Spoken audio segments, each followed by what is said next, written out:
औज़ु बिल्लाहि मिनश शैतानिर रजीम बिस्मिल्लाहिर्रहमानिर्रहीम अस्सलामु अलैकुम वरहमतुल्लाहि वबरकातुहू। आज का टॉपिक है अल्लाह की नेमतों की शुक्रगुजारी। इनसे कहो कि अल्लाह ही है जिसने तुम्हें पैदा किया और तुमको सुनने और देखने की ताकतें दी और सोचने समझने वाले दिल दिए, मगर तुम कम ही शुक्र अदा करते हो। अल्लाह ने हमारे को ये जो आंखें और कान दिए हैं और दिल, ख़ास तौर से इस पे तवज्जो दिलाई है कि इसके बारे में तुमसे हिसाब होगा आखिरत के दिन, एक एक चीज़ का। 24 घंटे में हमने ये तीनों चीज़ें कहाँ लगाई? आंखों से देखा, कान से सुन के और दिल से महसूस किया नहीं किया? अल्लाह की जितनी भी बातें हैं हमने इससे क्या क्या किया, अल्लाह के कौन से काम किए, 24 घंटे में कितना अल्लाह को याद किया और उसके लिए क्या क्या किया, उसके लिए क्या करेंगे तो अपना ही फ़ायदा है इसमें।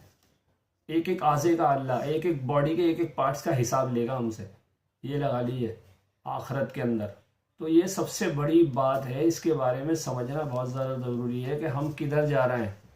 अगर हम किसी पड़ोसी से गाड़ी मांग लेते हैं ना और कहते हैं ज़रा हमें गाड़ी दे दीजिए, थोड़ा टाइम के लिए ज़रा सा हमारे को काम है, और उसकी गाड़ी डैमेज हो जाती है, और उसकी गाड़ी डैमेज होने के बाद पार्किंग में ले जाके खड़े कर देते हैं, वो बेचारा कहता है, जाता है और फ़ोन करता है, भाई मेरी गाड़ी डैमेज हो गई है।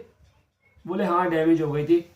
अल्लाह का बंदा है वो, तो इसलिए उसने कह दिया आराम से, वरना मुझ जैसा होता तो कहता भाई मेरी गाड़ी डैमेज कर दी है और इसको सही कराओ, और जाके इसको इसका क्लेम भी, अब इसकी इसकी जो मेंटेनेंस है वो भी पूरी सारी कुछ देखो, और सही करने के बाद भी मेरी गाड़ी सही तो हो जाएगी मगर उसकी रिसेल वैल्यू भी कम हो गई।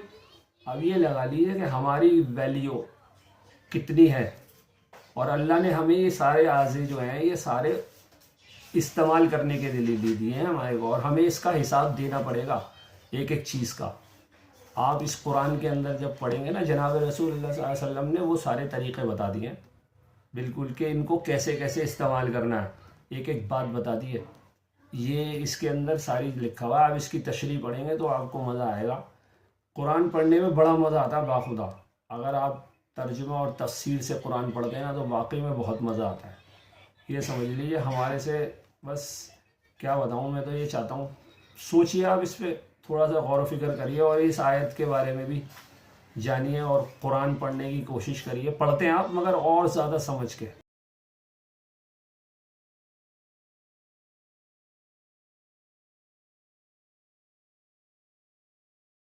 अस्सलामु अलैकुम वरहमतुल्लाहि वबरकातुहू।